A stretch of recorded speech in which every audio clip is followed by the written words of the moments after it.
You've heard about the Scottish Highlands, nature's final boss level, a place where the landscape seems to challenge you at every turn.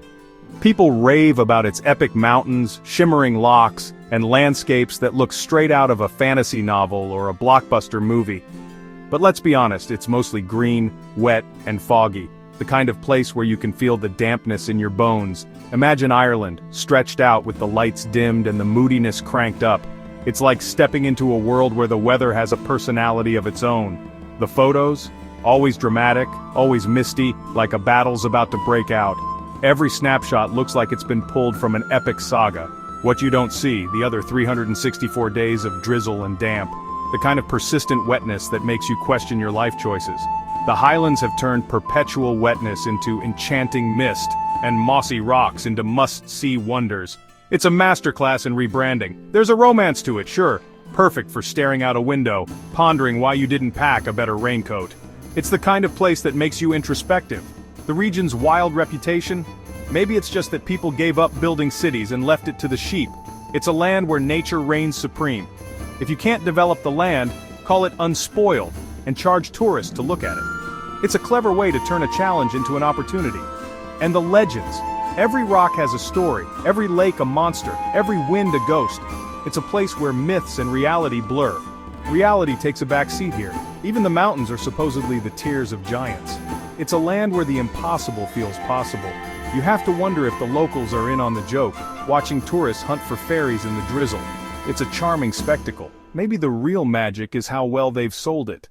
The Highlands are a testament to the power of storytelling and imagination. Let's talk castles, Scotland's claim to fame and the stuff of every misty daydream about the Highlands. There are more castles per square mile here than anywhere else in the world, dotting the landscape like ancient sentinels. But let's be honest, most are just fancy piles of rocks, more picturesque than practical. Eileen Donan, for example, looks majestic on postcards and Instagram feeds, but in reality, it's a cold, drafty stone house with plumbing that's seen better centuries. Living there? Imagine endless spiral staircases, howling winds that rattle the windows, and stone walls that never quite keep out the chill. The fireplace is charming, until you realize it leaves you smelling like smoked bacon for days. Less luxury, more medieval survival. Urquhart Castle, mostly ruins, perched dramatically on Loch Ness. Tourists wander through, listening to tales of sieges, lost crowns, and legendary battles. But really, it's a 13th century construction project that never quite worked out. Think of it as medieval DIY gone wrong. In America, a collapsed building is a disaster. In Scotland, it's a historical landmark with a ticket booth and a gift shop. People line up to see what's left, eager to soak up the atmosphere and maybe spot a ghost. Every castle's history is epic. Betrayed kings, forbidden love, ghostly pipers, and the occasional battle for the throne. Never just Bob the accountant lived here, it's always someone with a tragic fate or a mysterious disappearance. It's as if the tourism board hired Hollywood to spice up every stone, every corridor, every shadowy corner. You start to suspect half the legends were invented in a marketing meeting just to keep the crowds coming.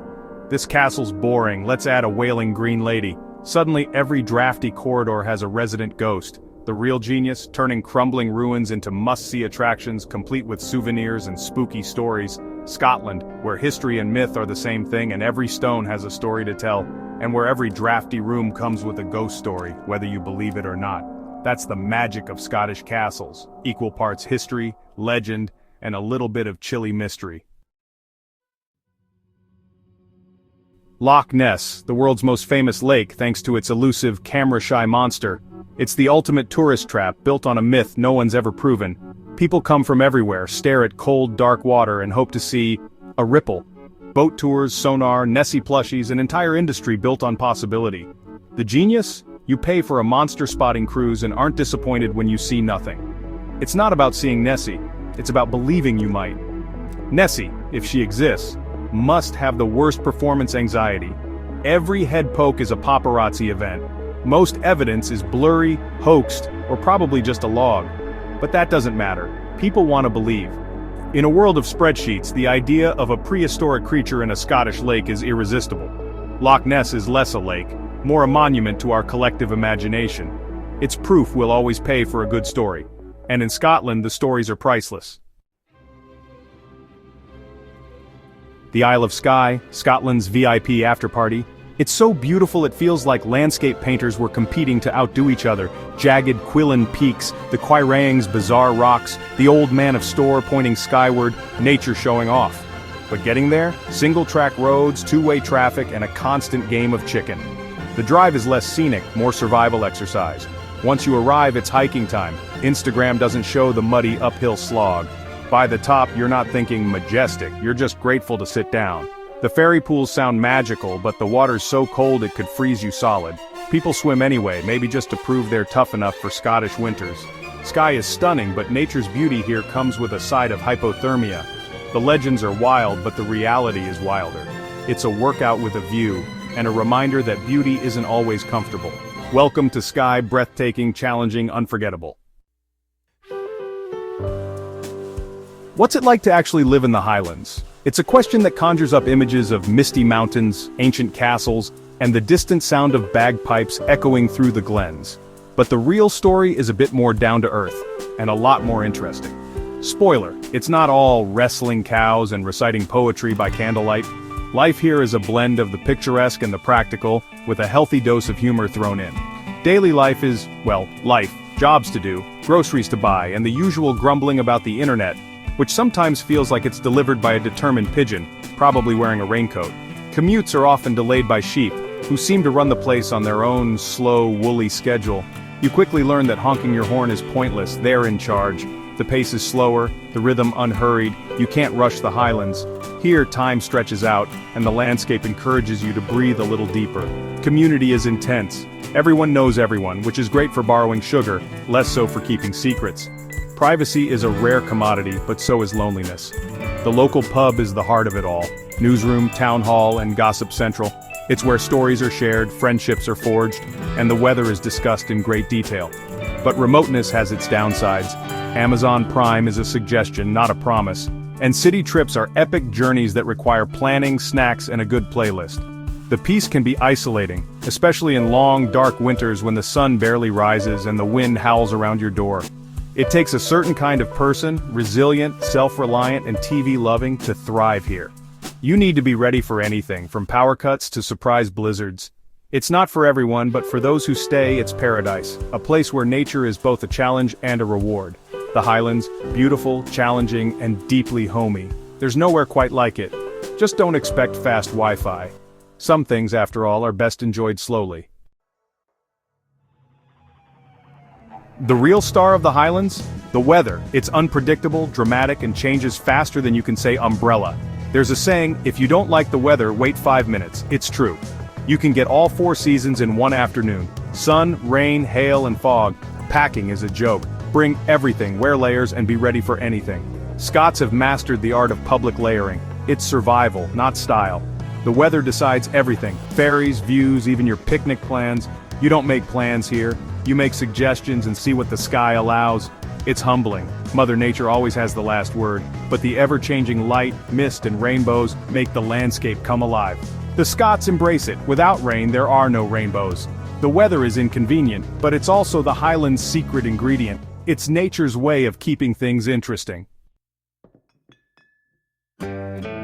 Scottish food has a reputation, mostly for haggis and deep-fried Mars bars. Haggis sounds like a dare, but it's surprisingly tasty if you're brave. The deep-fried Mars bar? Proof that anything can be improved with a fryer. But there's more. The Highlands have incredible seafood, fresh salmon, langoustines, scallops. Highland beef and venison are world-class. There's a sophisticated side to Scottish cuisine, often overshadowed by its eccentric relatives. The full Scottish breakfast is a beast. Eggs, bacon, sausage, black pudding, tatty scone, and sometimes haggis. It's a meal that says good luck more than good morning. And then there's whiskey, Scotland's true national treasure. Each region has its own style, and distillery tours are a rite of passage, with free samples, of course. Whiskey is more than a drink. It's a way to warm up after a day in the rain. So yes, there's more to Scottish food than deep-fried everything, but the deep-fried stuff is still pretty great. For Americans, picture the Highlands as Yellowstone, minus geysers and grizzlies plus castles and ghosts. Swap bison for 5 centuries of bloody history and a constant drizzle. In Scotland, old means ancient. Buildings from the 1920s are modern. You walk where Vikings landed and Romans marched. History is everywhere, not just in museums. Wildlife? Forget eagles and bears. Meet the Highland cow, Fluffy Ginger, and more emo than intimidating. They're the unofficial mascot, adorable, laid back, and photogenic. Driving here is a culture shock. Single-track roads, sheep for traffic cones, and reversing for tractors. It's cooperative, not competitive. Patience required. The landscape is wild, the history deep, and the vibe is charmingly mysterious. The Highlands teach you to share space and slow down. It's terrifying, but also kind of nice. Here the past isn't just remembered, it's lived. And every road trip is an adventure. Welcome to Scotland. Yellowstone, but with more ghosts and better stories. So, after all the sarcasm, are the Highlands really worth it, or just Instagram bait? The answer: both. The tourism industry has turned flaws into features, selling us a story and an escape, and we buy it, chasing legends and misty views for that perfect photo. But the hype exists for a reason. The product is actually that good. When the sun breaks through, it's breathtaking. Standing alone on a mountainside, you feel like you're at the edge of the world. The raw beauty can't be captured in photos, it's something you feel. Should you go? Absolutely. Go for the castles, the lochs, the whiskey, and the legends. Go for the Instagram shots, but stay for the silence and the wildness. The Highlands aren't perfect, but they're unforgettable, and that's the real magic.